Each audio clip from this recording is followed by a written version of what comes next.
That's a good opener. That's a good opener. Hi, I'm Lou with another episode of My Car Story, and today we've got friend to the channel, Fred Mandrick, and Fred's an Oldsmobile expert. We'll talk about that in a second. But Fred, what car did you bring here today? Today we have my '69 Hurst Oldsmobile, 20,000 miles, or a little under 20,000 miles, survivor car, original paint, original interior, and absolutely spectacular. You're gonna love this one. So let's go right to the car, and let's take a look at the Survivor. Now, Fred, share with me, in your career, you've had, can we safely say, more than 15 Oldsmobiles? I'm going to say probably close more like 60 or 70. But 60 yeah. or 70. Yeah.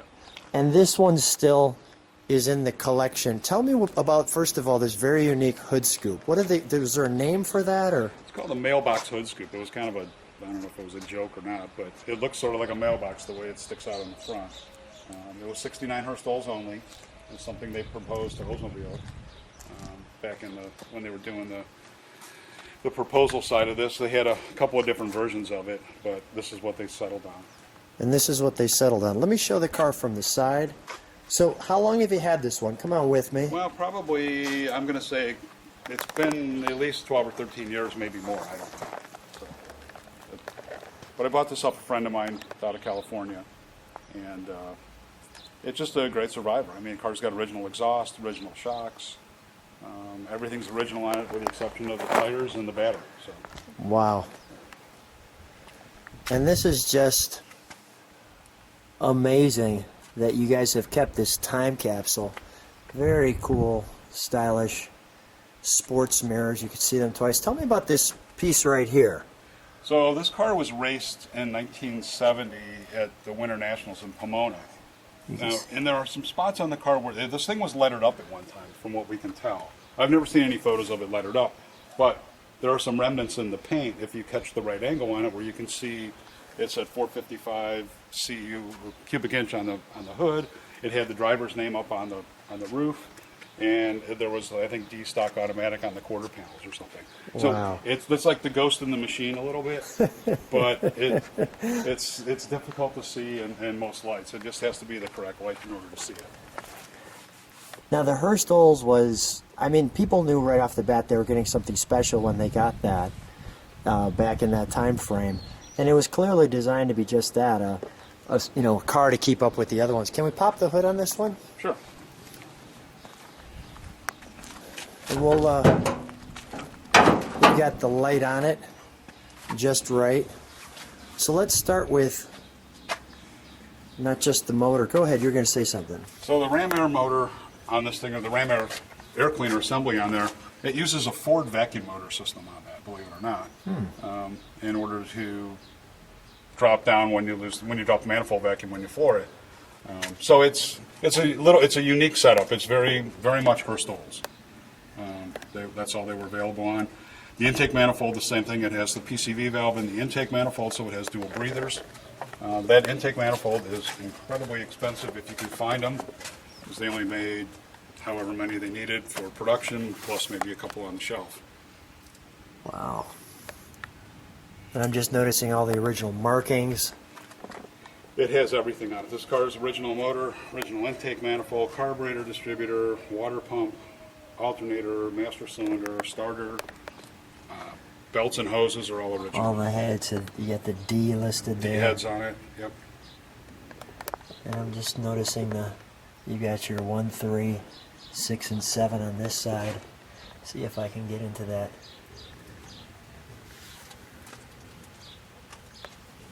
Yeah, I caught that just right. Let's, while we have it this direction, let's start it up. We'll just let it idle. Sure. We'll give it one good rev while I'm back there too, since the taillights are in the shade. We'll step on the brakes. That was cool. The flapper just closed.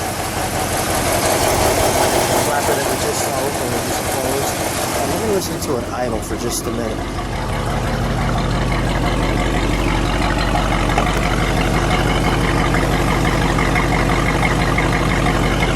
Fred's stepping on the brakes. So you can see that.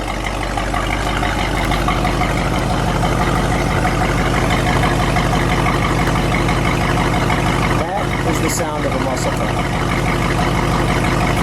breath, please.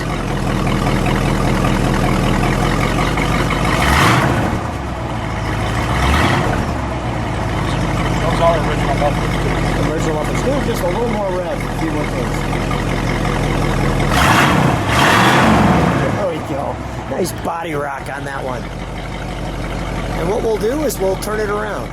So we've turned it around, and here's the back of this car. And it has just wonderful curves to the back of this. Let me take you into some of the features. Number one, you could see the trumpeted exhaust. Two, you've got the tail lights that fit just in there. And you could see that the car has been driven. It's got the little, I even love the little chips to show, quote unquote, the patina of the car. You have this wing here, I'll show you that. Notice too that it's not all the way at the end of the car. It's just a little less than halfway up the trunk. And I'll show you on this side because you'll see the gold. And notice how it's got the black trim around the gold. It has the black trim around the gold. And you can see the black trim around the gold for the striping. You have your Oldsmobile Rocket marker light. And as we step back and give you one more shot of that back end, well, this one has some trunk and treats. So for those of you who like the details, we've got some trunk and treats for you here. We've got the light hitting it. Of course, we've got the spare tire that you can see. So you can see the trunk light, the jack stowage information, along with the all period correct jack instructions. And this car is equipped with the anti-spin. So there's also some notes in here. Fred, tell me what this piece is right here. That's what you would have used to order the dash plaque for the car. So Hurst, back in '69, offered a dash plaque to kind of commemorate the production of the cars to the original owners, which this car does have the original dash plaque too. And tell me what this, here's this page here, and I'll try to go slow enough where you can read this. Yeah, those are all about the inquiries. I don't know whether they were through the dealership or directly to Hurst or wherever they came from, but they were in the glove box when I bought one of the cars, and I managed to save them all through the years. But they're all original out of the original Hurst paperwork, and they're from Performance Research out of Michigan. So it describes the car, what kind of features it's going to have, and then also options available, and then the performance of it. So that's just kind of just a little additional details to the car, which I believe the pages are very similar, but they're also, one contains a tad more information. I'm going slow enough so you can read it if you'd like to go through that detail. That's very cool.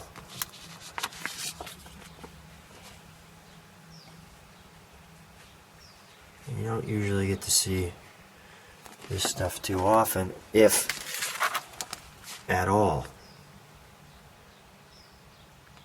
I don't believe this paperwork's available online either, so I haven't seen it on the website. There's a Hurstall's website that gives a lot of that info. So let me show you what we have here. That's the original brochure that the dealers have. So I'm going to take that out just so you can see the embossed information there. and that talks about the car, gives some pictures, descriptions, kind of the whole ball of wax in a fairly short brochure. So. I'm very careful with all of this, of course, because it is, like Fred had just shared, all original. Well, that's tremendous trunk and treats. And we're back. Let's go to the interior. Fred, come on with me. May I open it? Yeah, sure. Thank you. And as we open it up, you've got tire pressure. Now, Fred, kind of tell me a little bit about this one. You are, I would call you an Oldsmobile, especially in this time frame, the expert. You know, what makes this car so much more unique than some of your other cars? Or is it just the survivor mentality, if you will. Well, it's a little over 900 in production, so it makes it rare in itself. But also, too, it's the second year that Oldsmobile put the 455 in the intermediate sized body, which was against GM's kind of. They had a ban in terms of anything over 400 cubic inches in an intermediate sized car. So Oldsmobile kind of skirted that with putting Hurst on it, and not to mention the fact that it's the first version of a car that came out of a manufacturer that didn't have the manufacturer's name first. So Hurst, it's Hurst Olds. So that's pretty cool. That's some of the unique features of the car. Plus, it has the Hurst dual gauge shifter, which we're featuring right now. So show me a little bit how this works. Jump in the other side. While you're jumping in the other side, I'll feature some of these pieces. Now, this is who it was originally built for.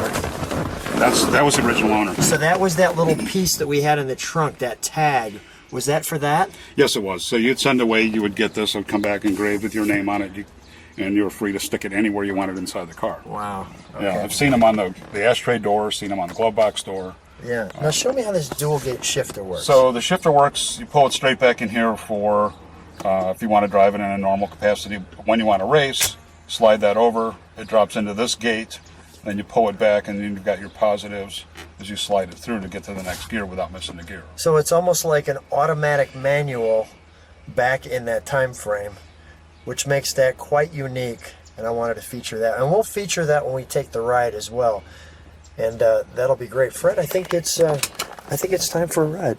Okay, sounds good. So I'm here with Fred, and we're in the Hurst Olds Survivor, less than 20,000 mile original car, and we just thought we'd give you some beautiful Arizona scenery as well. Fred, first of all, when you're driving this car, what's the reaction when you're driving this car and people see it?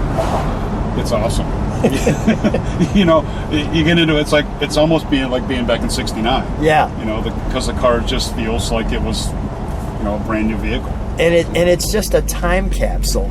I mean, so it's you're absolutely right. That's the beauty of these cars. It's a time traveler. It takes you right back. Well, it is. I mean, because the car's only original once. Right. So, and this thing has just really been unmolested all the years. It's had adult owners, and it didn't have any 16-year-old kids like me owning it. And, me and you riding in it, right? Well, yeah. I mean, I managed to screw up enough cars when I was 16. So, I'm very fortunate. Any of the Survivor cars I have didn't have owners like me. And this is just great. Let me show people. I'm going to bring their blood pressure down a little bit with this car, because we're just showing you the cruise, the ride, and the countryside. Yeah, it's the Arizona scenery. Arizona scenery. Saguaros. Got some really beautiful desert and construction. That's going to happen. Well, look at the mountains and things. We're taking you through the Roadrunner. A Roadrunner right there.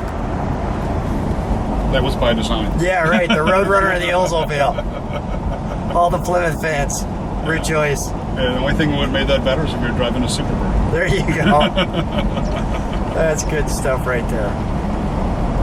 Well, what a wonderful trip down memory lane. I think of this beautiful mountain that we're passing here.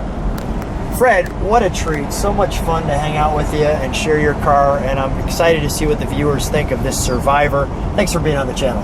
Hey, thanks for having me. This is, it's a lot of fun. We did the Foreign Auto once, and we did this car, and who knows what we're going to dig out next. That'll be fun. Thanks. Thanks.